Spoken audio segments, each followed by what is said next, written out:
Today you're going to learn how to use the Janome Sewist 721. This is for Delta Drama classes that need to know how to use this machine. So first of all, this machine has two places. All sewing machines have two places where the thread are going to come from, unless it's a very specialized machine. So you have thread that comes from the top, and you have thread that comes from the bottom, or the bobbin area right here. Okay, so you can either use a small thread spool and then you stick it onto this little plastic rod right here, and then you have to have this plastic piece to hold it on so that it doesn't slip off. Or instead of that, you can do what we do on these other machines, which is we use a larger spool of thread on a cone stand, and then it would go through the top of the cone stand and then directly to the machine, and you would bypass this top rod completely.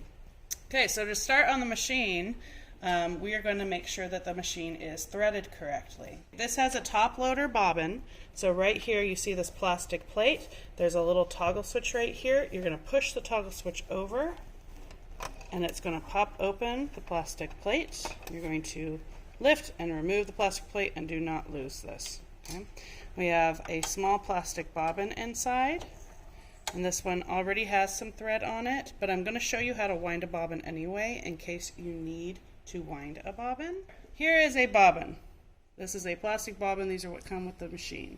Okay, so this machine, what's really great about it is there are numbers everywhere that show you what to do. So right here, if you look on the top, this tells you how you need to wind a bobbin. So it's telling you that your thread needs to go around the number 1 position, go to the number 2 position, and go up through the hole in the top of the bobbin. And that number 3 is you're going to push it up against the little plastic piece that holds it. I can't remember what it's called.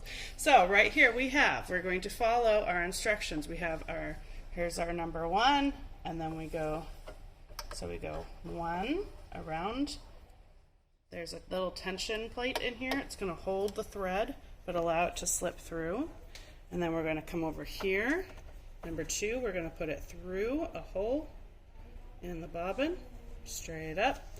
We're going to place it on top of that rod, and then we're going to push it against this piece of plastic that has the screw in it. You use the toggle to turn it on, click it on. You can tell because right here, the little light goes on, see, off, on, machine's on. Okay, so I'm going to have my thread up. I'm going to push my bobbin up against this plastic piece right here, and then down on the ground, this is my foot pedal. So this is like your gas pedal. When you push down on it, it gives the machine power to move. So I'm going to press down on it, and then this is going to start spinning. See that? So after you have the bobbin started, you can go ahead and clip the upper thread.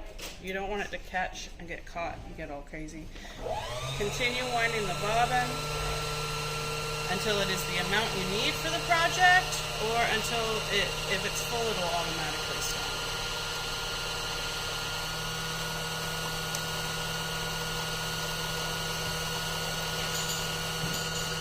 So there, stop. See that? So we're done with that. We're going to clip it, remove it, pull it back. Okay, so now we're going to thread our bobbin. So on this little plastic piece, if you look here, that goes right here, the little cover, it tells you how you need to wind your bobbin. So it shows you that the thread needs to go counterclockwise, and then it's going to go through this little divot there on the other side of this metal piece, and then back onto the other side through this other divot. So down in the machine, here's our first divot. Here's our second divot. So we're going to take it and we're going to put it counterclockwise. And we're going to place our bobbin down into the machine. You're going to press down on it lightly, and then you're going to take your thread and you're going to get it to go through the first divot, across, and then it goes just right there, and it just lays there. Okay, so the most important part is making sure that you get it into this part right here. So I'm going to do that one more time. We have our thread. It's going counterclockwise. We're putting it down into the machine gently, and then we're going to take our thread, and there's our divot right there. See that? We're going to put it through and under, and it catches it into the divot like that. Okay, so now when I pull on it, you should feel a little bit of tension because that's what's controlling the amount of thread that's coming out of the machine. So we're not going to put the plastic cover back on yet. We need to thread the top of the machine first.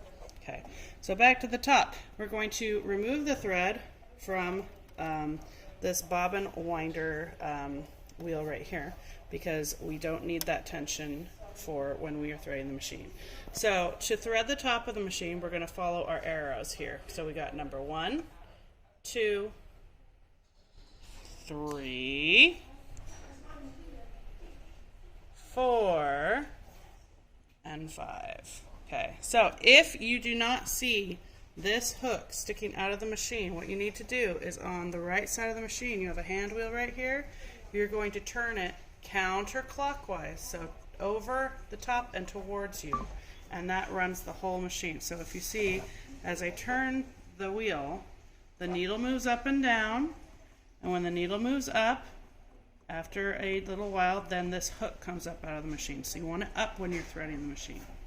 We're going to take our thread, we're going to go 1, 2, 3, around the hook, and then it'll slip into it, 4, back down, 5, and then above every needle on every machine, there's somewhere where you're going to attach the thread. So this is a little tiny bar hook thing.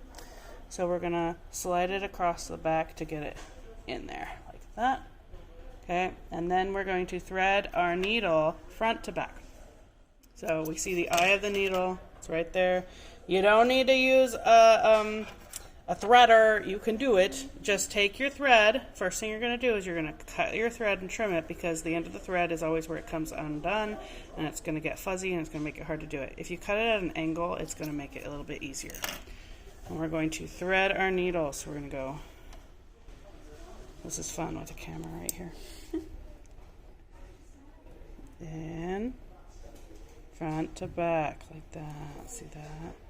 Okay, make sure that the thread doesn't like twist around the needle. It should just be going down the front of the needle, through the hole, and towards the back. Okay, so now we're going to bring our bobbin thread up. So what you're going to do is you're going to hold your upper thread, and then you're going to put your other hand on the hand wheel, and we're going to turn it counterclockwise, and that's going to move everything in rotation. And what happens is the upper thread is going to get caught in the bottom by a hook, and it's going to pull it around and catch the bobbin thread and bring it up. And that's actually how the stitches work, is it's actually a twisting motion that causes the stitches on the machine. So I'm going to turn my hand wheel, I'm going to put my needle all the way down into the machine and then all the way up. And if you watch, you'll see the thread slide across here. Ready? Oh, you see that? You see that? Did you see that? It caught the thread. And then once you've done a full rotation and the needle's all the way up, you should be able to just lightly tug, and then your bobbin thread will come up just like that. Ta-da! If it didn't work, try it again. Do one more rotation. Worst case scenario, you rethread your bobbin and you do it again. Okay, so now we have 2 threads up through on the top of the machine. We don't have it coming from the bobbin area. It actually went up through, this is called the throat plate. Okay, so it's up through the throat plate and it's on top of the machine. Once you've done that, you can put your bobbin cover back on. So you just put the teeth in, press it down, there we go. We have our 2 threads. So we're going to put those back towards the back of the machine. You never want these threads to be too short. You always want them to be at least like 3 or 4 inches long. Otherwise, it'll unthread the machine when you start sewing. So we're going to put them back towards the back of the machine. On this machine, there is a way to change the different types of stitches on this top knob, and then this bottom knob, it controls the length of the stitches, so how long they are this way, not how wide they are, how long they are. And then this is our backwards function, so if you push that and hold it down, it will go backwards, which is going to be very important. So the first thing we're going to do is we're going to make sure that we have the correct stitch on. So on here it shows us that A, B is a straight stitch. and that's what we want right now. So we're going to do a straight stitch, and then I will also demonstrate a zigzag, which will be C. I'm not going to worry about the buttonhole today. That can come later if needed. So I have it on straight stitch, and I'm going to adjust my stitch length to be, I'm going to do 3 because that's a pretty general stitch length. That's where I want to keep it. Okay, so I have my fabric. This is going to be my test strip. What I need to do before I sew is I need to make sure my threads are back behind the machine.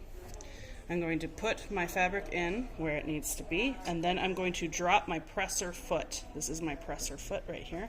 That's controlled by this lever up here. If you look in the mirror, you see the mirror? Right here, you see this? Down, up, down, up. Okay, so you have to have the presser foot has to be down before you sew. Must be down, or else you're going to end up with a big knotted nest of thread on the bottom after you're done. So we're going to put our presser foot down. Then we're going to drop our needle into the machine, and we're going to do that by turning our hand wheel on the right hand side counterclockwise. So we're going to turn it just so that we can get our needle down into the machine, just like that. Now our foot pedal, so don't mix up. Foot pedal's on the ground, controlled by your foot. Presser foot presses the fabric down against the machine, and the feed dogs, which are the little teeth that will actually move the fabric through the machine and control the stitch length. Okay, so I'm going to use my foot pedal. I'm going to press down on it, and the amount of pressure I put on it is going to be how fast it goes. So if I go very slow, it's going to go very slow. See that? If I'm going to go very fast, if I put a lot of pressure, it's going to go very fast. Okay? So keep that in mind. All right. So I'm going to start over here. I've got my threads back behind the machine. I am putting my fabric into the machine. I put my presser foot down. I put my needle down into the machine by turning my hand wheel. And now whenever you sew, unless you're told otherwise, you are going to do what's called a back tack or a back stitch.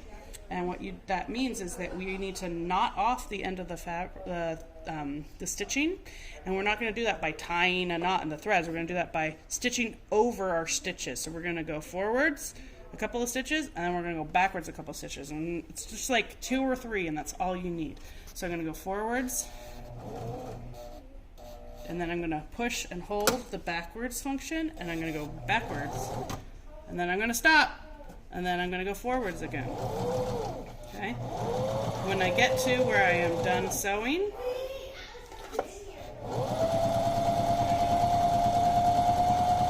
I'm going to do the same thing. So now I'm going to go backwards and forwards. Okay. Make sure your needle is all the way out of the machine when you're done with your stitching. If it's in the machine, you turn your hand wheel. Get the needle all the way up. Okay. If it's only up a little bit and hasn't finished its rotation, it may be kind of hard to pull the threads out of the machine, so make sure that it's all the way up. Otherwise you can just turn the hand wheel to get it to where you need to do. Put your presser foot up, and you're going to take your work out of the machine. Make sure that you're not clipping your threads too close to the machine. Again, we need at least 3 or 4 inches of thread left in the machine in order to not have it unthread. And then immediately trim your threads on your work so that you don't have to worry about them later. Keep everything nice and neat. And then put your threads in the garbage. Okay, don't just leave them everywhere. Okay, so I'm going to gather them all up. I'm going to grab all my threads, and I'm going to put them all in the garbage. Yeah.